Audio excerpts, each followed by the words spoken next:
And the man who's joining me has spent more time behind the camera in his tenure with ABC. We have Doug Wilson, producer and director of ABC's Wide World of Sports. That's always a tongue twister for me.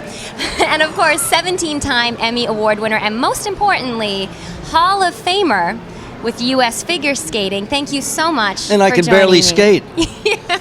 I can barely skate.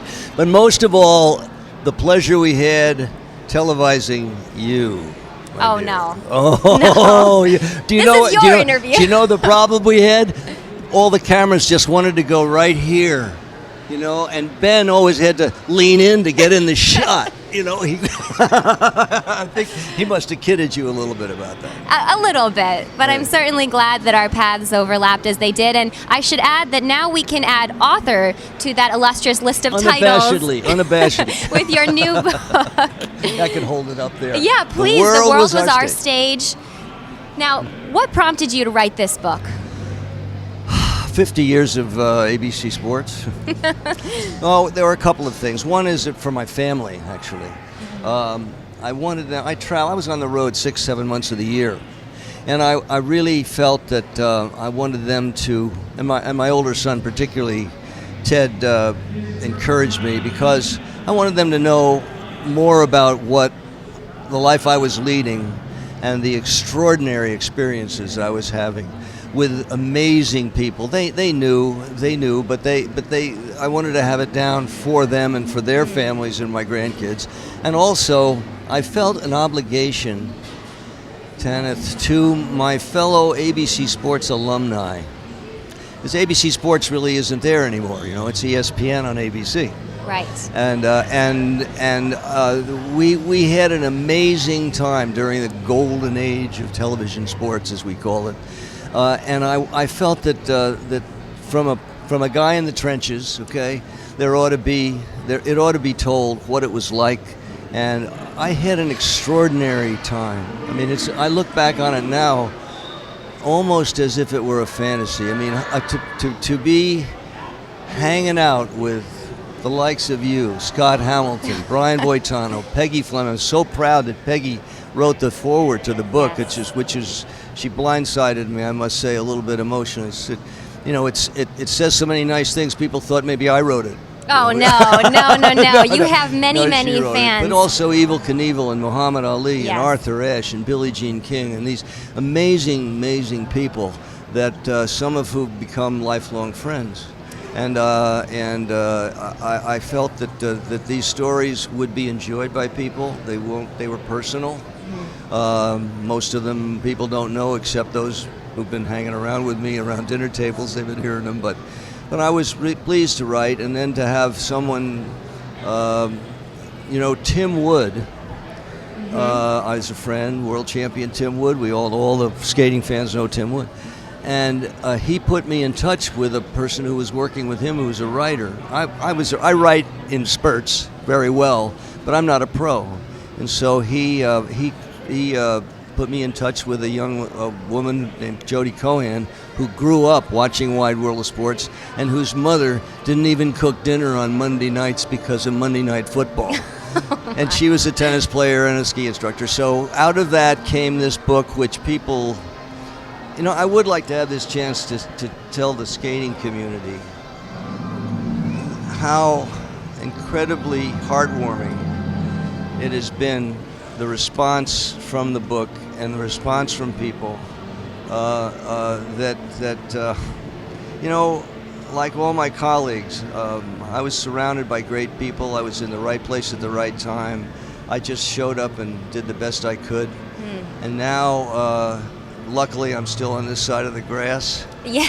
And the wave of affection and appreciation for what I did and what ABC Sports did has been really gratifying. Well, and what I love about this book is that in the opening chapters, to set the scene, you give Wide World of Sports a historical context that really allows younger people like me to understand the impact that the show had. As I mentioned to you earlier, I spoke with my mother and she said, I remember that intro. I remember Jim McKay's voice. It really had such an impact on so many people. And in the book, you mentioned that it wasn't so much about what you were covering, but the approach to the coverage that set this show apart. Can you describe that different approach? Well, sure. You know the famous opening, right? Spanning the globe to bring in the constant variety of sport, the thrill of victory and the agony of defeat, Yes. right? And that's still in our lingo today, those two phrases. But the most important phrase was actually the last phrase, the most important to Jim McKay and to me and Cosell and Chet Forty and all the people that did this, Denny Lewin. It was the human drama of athletic competition. That's what we approached our sports events as sports theater. And we felt that the only difference between what was happening on a Broadway stage and what was happening in the Joe Louis Arena was that on the Broadway stage, the script's already been written and the music's already there. Right. It was our job in the Joe Louis Arena to cover the plot line in whatever direction that story went. And of course, our actors Right. were the athletes. Right. And you were pretty good at that yourself, my dear. Thank you. You really were. Well, moving on to some of the fantastic athletes whom you write stories about in your book, I was really struck by the thought halfway through that you call Muhammad Ali the most important athlete of the 20th century, and then go on to call Nadia Comaneci the greatest athlete in the world. Yet these two couldn't appear more different to the rest of us. What is that commonality? And I guess more specifically, what, in your opinion, takes an athlete to legendary status? Oh, that's a great question. Oh, why, thank you. I Great try. question. I was very Oh, no, it's- inspired by your material. Well, Ali is a matter of history. He was much bigger than just being the heavyweight champion. And he also was a great he was a showman.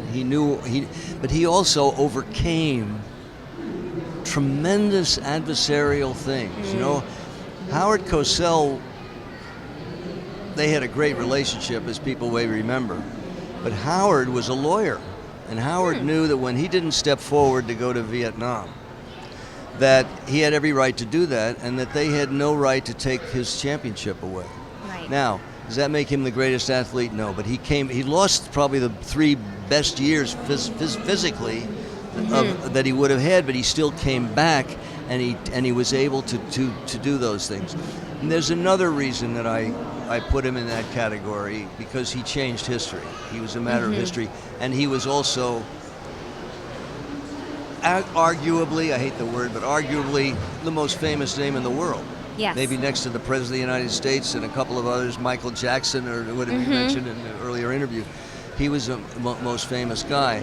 And he, well, I don't want to give it away because I like the people to read the book, but I would tell you that when he was diagnosed with Parkinson's, and my wife and I had a wonderful opportunity a summer before last to visit at his home for about an hour and a half. It was a poignant, amazing time, because I wanted him to know the stories I tell about him. But I would tell you this, as briefly as I can do it. We were in a situation where he was asked for an autograph, and he went off in a corner, and he took an inordinate amount of time to sign his name. And I was heartsick, because it looked, I thought, oh boy, he's really having trouble with the Parkinson's problem.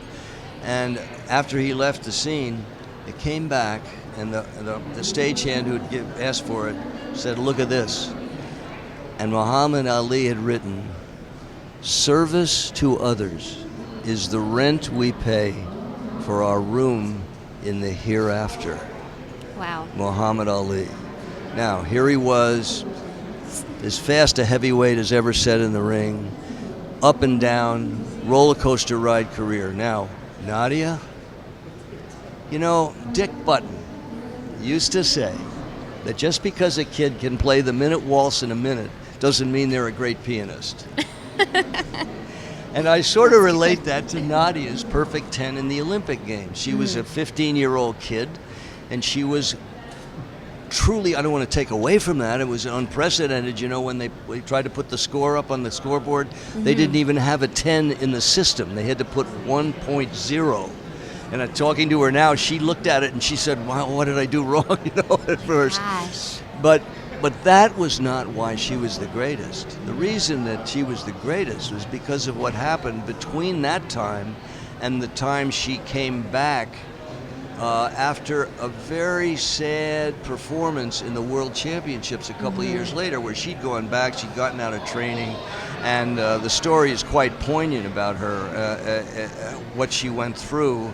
And then they came to her and they wanted her to go compete again, suddenly, with not enough time to train at the World Championships. And here she'd gotten a perfect 10 in the Olympic Games on the uneven bars, and at the World Championships, she fell on the uneven bars. You know about falling by any chance? You ever? Ice is slippery. Ice is a slippery thing. I heard that. I heard about that. So she came then a year later. She was a person who did not accept anything but the best from herself. And she drove herself, and as I tell in the story, she showed up a year later in Japan for the World Cup Gymnastics Championship, was in a class by herself, won all 4 events, and was the most highly trained, well-honed athlete I think I've ever seen. It So sounds that's to me, why it's greatness. yeah, I mean, you're describing, for all that we quantify these athletes by their skill set and their performances, you're adding them up by their spirit. And that's pretty remarkable to hear it from that perspective. I don't know a champion in any sport, especially in figure skating, that isn't filled with unique spirit in each of them, and are very smart people. Well, speaking of someone with spirit and who's very smart, and I know we have to let you go, but I can't let you go without mentioning Peggy Fleming. As you said, she wrote the foreword in your book, but I have to say one of the sweetest lines that I read in that entire book was when you called her magical from every angle. And it just struck me to the point where I had to read it over and over, and that was during a performance which you called the greatest performance that you had seen in your entire career. Can you describe that performance? Well, people have asked me many times, what was the best, the greatest you ever saw? How can you ever really say that? When you think of Shannon Zhao, for example, in Washington, D.C., with the people on their feet, 40 seconds to go, and you see some of these other amazing, Torval and Dean, my gosh, and Bolero, and all those incredible. But this was a unique performance because it didn't take place in front of an audience. It was in a cold, empty arena in Lake Placid, New York. And she was riding. She was not on the top of. Let me put it this way: Dorothy was the reigning Olympic champion, and Dick had told us that Peggy was 12 years later, after she won the gold medal, was skating really at her best, and she was in Ice Capades, I believe it was. Mm-hmm. So she came to Lake Placid, and we were going to prepare some programs she was going to do that we would show in the 1980 games during the games, just we'd tape them and so forth. Well, to try to, again, thumbnail answer your question, in this cold, empty arena, with it all blacked out, we had an amazing morning. It wasn't fun. It was the biggest ice bucket in the world. We had 180 degrees of black velour chained, and it was a big ice bucket that she was skating in. And there were 7 Monday Night Football, seen it all camera guys, right? And nobody else in the place.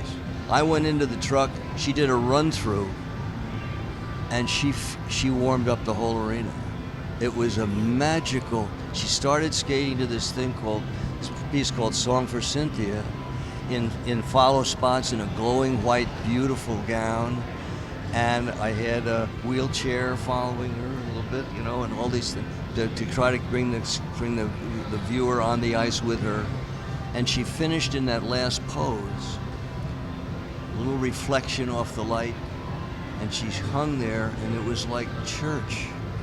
There was no sound for 10, 15 seconds, and then suddenly you heard a clap, and another clap, and another clap, and these jaded camera guys stood up next to their cameras and gave her a standing ovation. That's incredible.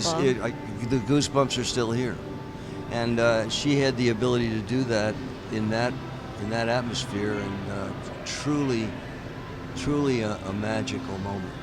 Well, Doug, just as you did when you were directing and producing, you've really drawn me into this book. You are a remarkable storyteller. I thank you so much for putting it down so that I could enjoy it. I encourage you all to go out and get your own copy. The World Was Our Stage. You definitely don't want to miss it.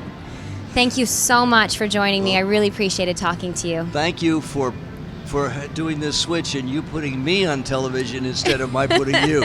I'm very grateful. Thanks very much. Thanks, everyone. Thank you. Hope you enjoy the book.